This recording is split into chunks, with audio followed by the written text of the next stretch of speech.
14 से 23, 9 साल में 1,91,000 करोड़ की जगह उससे 4 गुना 7,15,890 करोड़ रुपया देने का काम।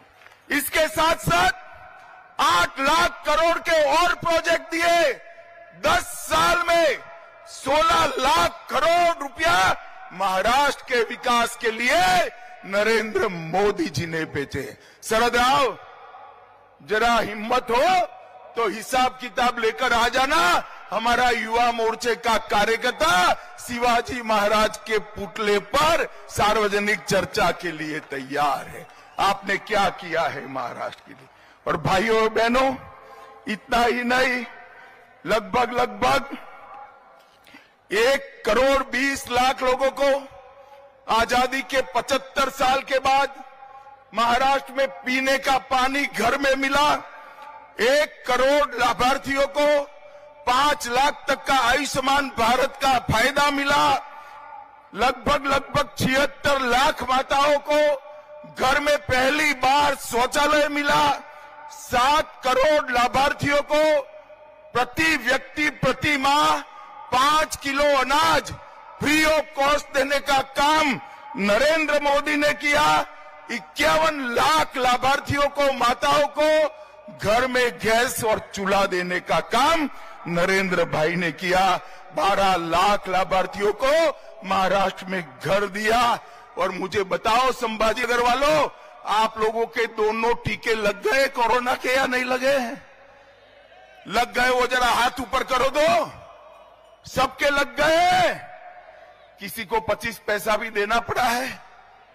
मोदी जी ने कॉफी पिलाकर टीका लगाया और व्हाट्सएप पर मोदी जी के हंसते हुई फोटो के साथ सर्टिफिकेट देने का काम भी कर दिया। और देश में 200 करोड़ टीका लगाकर 130 करोड़ की आबादी को कोरोना से सुरक्षित करने का काम नरेंद्र मोदी जी ने किया। मैं आज फिर से इंडिया अलायंस वालों को चैलेंज देकर जाता हूं कि आप आगे आइए। आपके भी 10 साल थे, हमारे भी 10 साल थे। हिसाब किताब करिए। अरे आप कर ही नहीं सकते हो, अरे ज्यादा करना है तो आपके 40 साल और हमारे 10 साल का हिसाब करिए। हमारे 10 साल का पलड़ा भारी है भाई। मोदी जी ने 10 साल के अंदर किया। मोदी जी ने 10 साल के अंदर देश को सुरक्षित करने का काम किया। मोदी जी ने सर्जिकल स्ट्राइक और एयर स्ट्राइक कर पाकिस्तान के घर में घुसकर आतंकवादियों का सफाया करने का काम नरेंद्र मोदी जी ने किया। मुझे बताओ भाइयों बहनों, धारा 370 हटनी चाहिए थी या नहीं हटनी चाहिए थी? जोर से बोलिए, हटनी चाहिए थी या नहीं हटनी चाहिए थी? ये कश्मीर हमारा है या नहीं है? 70 साल तक एक घमंडिया गठबंधन धारा 370 को अपने अनोरस बच्चे की तरह गोद में पाल कर बैठा रहा। आपने दूसरी बार मोदी जी को प्रधानमंत्री बनाया। 5 अगस्त 2019 को मोदी जी ने धारा 370 को समाप्त कर दिया। और जब मैं बिल लेकर पार्लियामेंट में खड़ा हुआ, ये राहुल बाबा, जानते हो ना राहुल बाबा को, वो कहते हैं मत हटाओ मत हटाओ। मैंने कहा भाई क्यों ना हटाए? तो उन्होंने कहा कश्मीर में खून की नदियां भी बह जाएंगी। अरे राहुल बाबा, 5 साल हो गए, खून की नदियां छोड़ो, कंकड़ चलाने की किसी की हिम्मत नहीं है। कंकड़ चलाने की मोदी जी ने हमारे कश्मीर को हमेशा के लिए भारत के साथ जोड़ने का काम किया। मोदी जी ने 550 साल से करोड़ों देशभक्त, करोड़ों राम भक्त दुनिया भर में फैले हुए सभी लोग चाहते थे कि अयोध्या में राम मंदिर बने। आप भी चाहते थे या नहीं चाहते थे भाई? जोर से बोलो, चाहते थे या नहीं चाहते? एक कांग्रेस पार्टी ने 70 साल तक रामलल्ला को टेंट में बिठाकर रखा। 70 साल तक राम जन्मभूमि के केस को अटका कर, लटका कर, भटका कर रखा। मोदी जी को दूसरी बार आपने प्रधानमंत्री बनाया, भूमि पूजन भी हो गया और प्राण प्रतिष्ठा हो गई और आज राम लल्ला भव्य घर में विराजी। माताओं, भाइयों, बहनों, मैं संभाजी नगर में हूं। इस औरंगजेब ने काशी विश्वनाथ को तोड़ा था, सालों तक किसी ने सूद नहीं ली। मोदी जी ने भव्य काशी विश्वनाथ का कॉरिडोर बनाकर इतने सालों से हुआ अपमान का बदला लेने का काम देश के नेता नरेंद्र भाई मोदी जी ने किया। मित्रों, 150 साल पुराने अंग्रेजों के कानून बदले, पार्लियामेंट नहीं बनाई, कर्तव्य पथ नया बनाया और इस देश में से आतंकवाद और नक्सलवाद को उखाड़ कर फेंक दिया। भाइयों और बहनों, मैं आज आपको पूछने आया हूं, बाला साहब ठाकरे को सिर्फ आप नहीं, मैं नहीं, देश भर की जनता पलकों पर बिठाती है, इनके सिद्धांतों के कारण पलकों पे बिठाती। मुझे बताओ, ये संभाजी नगर का नाम बदलने के लिए, जो रखने के लिए विरोध करते थे, वो बाला साहब के वारिस हो सकते हैं क्या? हो सकते हैं क्या? हो सकते हैं क्या? आज उद्धव ठाकरे जी, आपको शर्म आनी चाहिए। आप जिनके पास बैठे हो, जिनके साथ बैठे हो, उन्होंने 370 हटाने का विरोध किया, सर्जिकल स्ट्राइक और एयर स्ट्राइक का विरोध किया और औरंगाबाद से संभाजी नगर की यात्रा को रोक कर रखा था। किस मुंह से आप महाराष्ट्र की जनता के सामने आएंगे? मित्रों, ये लोग सिद्धांतों की राजनीति नहीं करते हैं, देश की राजनीति नहीं करते हैं, ये लोग अपने परिवार की राजनीति करते हैं।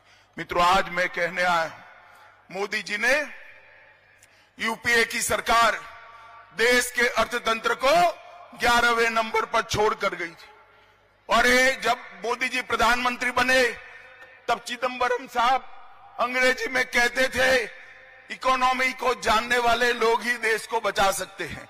भाई ठीक है, मनमोहन सिंह जी और आप बड़े इकोनॉमिस्ट थे, मगर अटल जी 11वें नंबर पर छोड़कर गए थे, आपने 11वें नंबर पर ही रखा।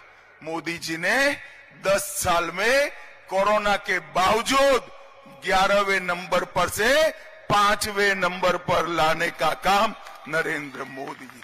और संभाजी नगर वालों, मेरी बात सुन लो, ये मोदी गारंटी है, तीसरी बार मोदी जी को प्रधानमंत्री बनाओ, 5वें नंबर से देश का अर्थतंत्र दुनिया में तीसरे नंबर पर पहुंचने का काम नरेंद्र मोदी जी। नरेंद्र मोदी जी ने देश को दुनिया में गौरव दिला है। जो लोग विदेश में जाते हैं उनको मालूम है भारत के पासपोर्ट का सम्मान कितना हुआ है, भारत का सम्मान कितना हुआ है। नरेंद्र मोदी विश्व के एकमात्र नेता है जिनको दुनिया के 14 से ज्यादा देशों ने अपना सर्वोच्च पुरस्कार, भारत रत्न जैसा पुरस्कार मोदी जी को देने का काम किया है। और मित्रों, ये मोदी जी का सम्मान नहीं, भारतीय जनता पार्टी का सम्मान नहीं है, ये सम्मान देश के 130 करोड़ की जनता का और मेरे संभाजी नगर के भाइयों और बहनों का सम्मान है। और मित्रों, पूरी दुनिया में मोदी जी जाते हैं, पूरी दुनिया में कोई भी भाषण उठाकर दे, मोदी जी देश की राष्ट्रभाषा हिंदी में बोलते हैं, भारतीय भाषा में बोलते हैं, भारत का सम्मान बढ़ाते हैं। मोदी जी ने दुनिया में भारत का सम्मान बढ़ाने का काम किया है। और कांग्रेस ने क्या किया? एक कांग्रेस पार्टी और एक घमंडिया गठबंधन जो महाराष्ट्र में हमारे खिलाफ चुनाव लड़ने वाला है, उसको जान लो, ये लोग डिनायल मोड में आ गए हैं। इन्होंने 370 का विरोध किया, 3 तलाक हटाने का विरोध किया, ओबीसी कमीशन बनाने का विरोध किया, कश्मीर में वाल्मीकियों को रिजर्वेशन देने का विरोध किया, हिंदू शरणार्थियों को नागरिकता देने का विरोध किया, जीएसटी कानून का विरोध किया, राष्ट्रपति रामनाथ कोविंद और ट्राइबल राष्ट्रपति द्रौपदी मुर्मू का भी विरोध किया, सर्जिकल स्ट्राइक और एयर स्ट्राइक का विरोध किया, भारत में वैक्सीन आई उसको बदनाम करने का विरोध किया, नए संसद भवन का विरोध किया, कर्तव्य पथ का विरोध किया और अंत में राम जन्मभूमि की प्राण प्रतिष्ठा का भी बहिष्कार किया। मित्रों, ये लोगों को डिनायल मोड में आ गए, वो कुछ अच्छा नहीं कर सकते, विरोधी उनका काम बचा है। भारत को अगर विश्व में आगे बढ़ाना है, भारत को आगे ले जाना है, विश्व गुरु के स्थान पर बिठाना है, विकसित मोदी जी ही बना सकते हैं। और मैं संभाजीनगर मांग कर आया हूं। पूरे देश में संभाजीनगर का नाम पूछते हैं और कोई पूछता है वहां से एमपी किस पार्टी का है, तो कहते हैं मजलिस का है।